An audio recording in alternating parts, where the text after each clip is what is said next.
teman-teman. Perkenalkan, saya Nabila Hidayatullah dengan NIM 23129212 akan membuat video tentang membaca pemahaman untuk memenuhi ujian tengah semester pada mata kuliah pembelajaran Bahasa Indonesia SD dengan dosen pengampu Bapak Dr. Adrias SPD MPD.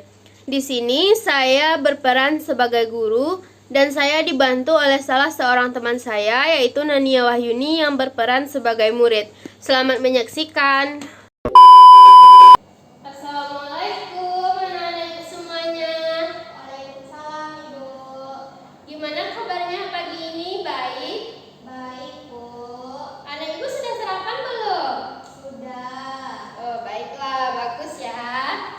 Sebelum kita memulai pembelajaran kita pada hari ini, alangkah baiknya kita berdoa dulu ya.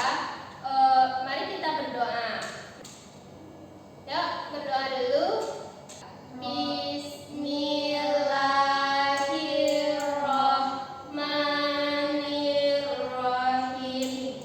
Raditu billahi rabbah wa bil Islam madinah wa bil Muhammadin nabiyya wa rasulah.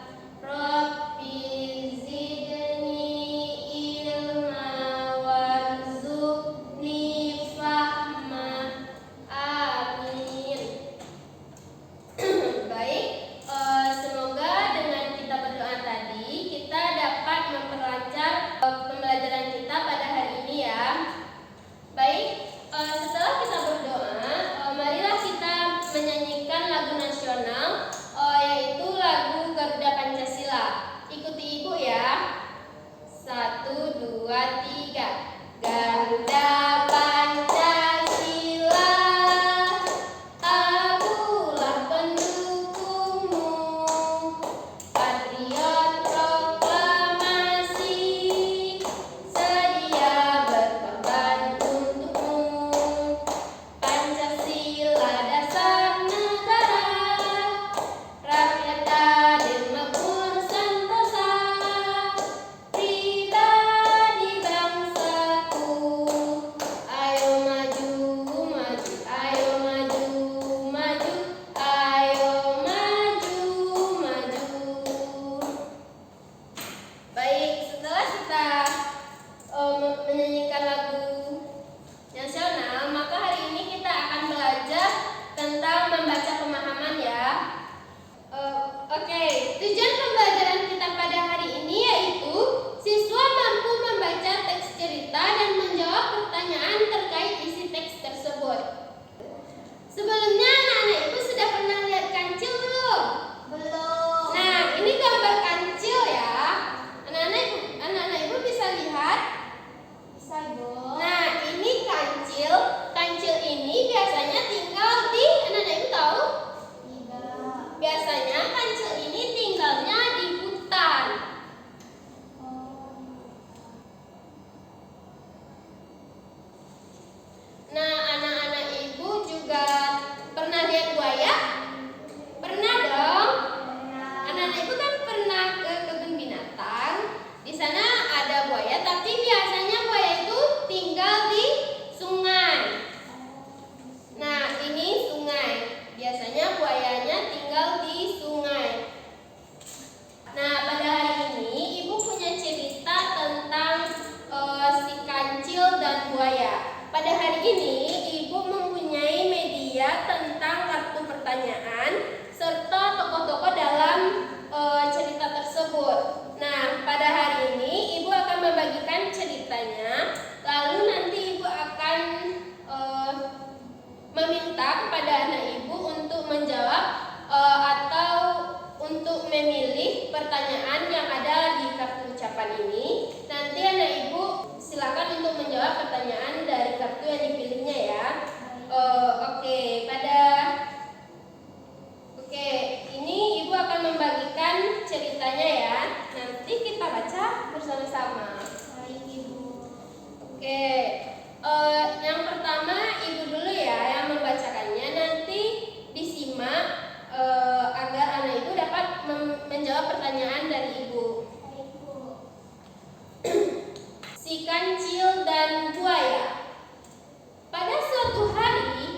sebuah hutan, hiduplah seekor kancil yang cerdik dan licik. Si kancil terkenal di kalangan hewan-hewan hutan karena kecerdasannya. Suatu hari, si kancil sedang berjalan-jalan di tepi sungai.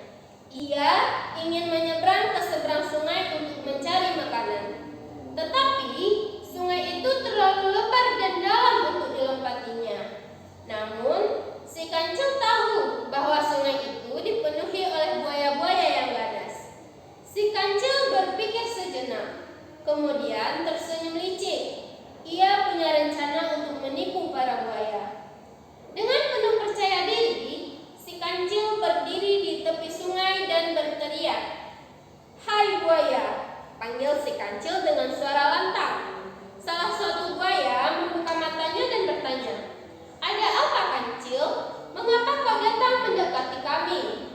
Si kancil tersenyum dan menjawab, "Aku membawa kabar baik untuk kalian, buaya." Jawab si kancil dengan wajah serius. Selanjutnya, apakah anak ibu bisa membacakannya? Bisa, Ibu. Nah, silakan anak-anak ibu lanjutkan membacanya ya. Selanjutnya, Raja Hutan telah memerintahkan aku untuk menghitung jumlah kalian semua. Kalian terpilih untuk menerima hadiah dari Raja, tapi aku harus tahu berapa banyak buaya yang ada di sungai ini. Buaya tertarik dengan cerita si kancil.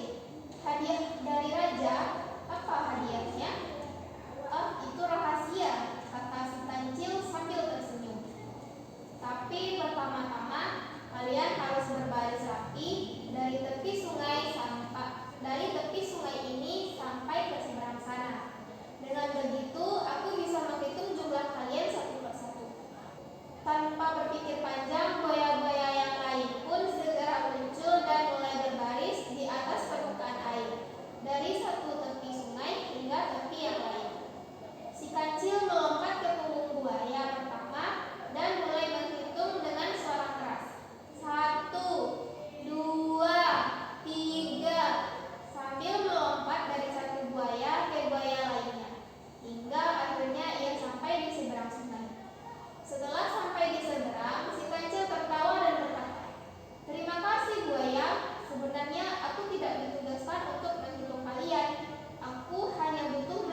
buaya, sedangkan tokoh utamanya yaitu kancil. Ya, pintar. Pertanyaan terakhirnya yaitu apa pesan moral yang dapat diambil dari cerita tersebut? Pesan moralnya yaitu yang pertama, kecerdikan dapat mengatasi kekuatan. Ya, pintar anak ibu. Tapi di sini kan kancilnya berarti dia jahat kepada buayanya atau tidak? Jahat, Ibu. Iya, karena dia jahat karena telah membohongi buaya ya. Jadi kita tidak boleh juga berbohong kepada orang lain, walaupun setelah berbohong itu apa yang kita inginkan dapat kita capai ya. Jadi jangan berbohong kepada orang lain. Tapi dari sisi si kancilnya kita juga boleh untuk berpikir tentang bagaimana cara kita menyelesaikan masalahnya. Nah, dari si kancilnya kita belajar untuk menggunakan kecerdasan kita untuk mencapai sesuatu. Oke. Pesan moral dari cerita ini yaitu kecerdikan dapat mengatasi kesulitan, tetapi jangan pernah membohongi atau menipu orang lain. Oke, baik. Maka dapat kita simpulkan dari pembelajaran kita hari ini dapat disimpulkan bahwa membaca pemahaman yaitu proses berpikir aktif untuk memahami, menginterpretasi dan menilai teks yang telah dibaca, sehingga kita dapat menjawab pertanyaan terkait dari cerita tersebut atau dari cerita yang telah kita baca tadi ya. Oke, sekian pembelajaran kita hari ini.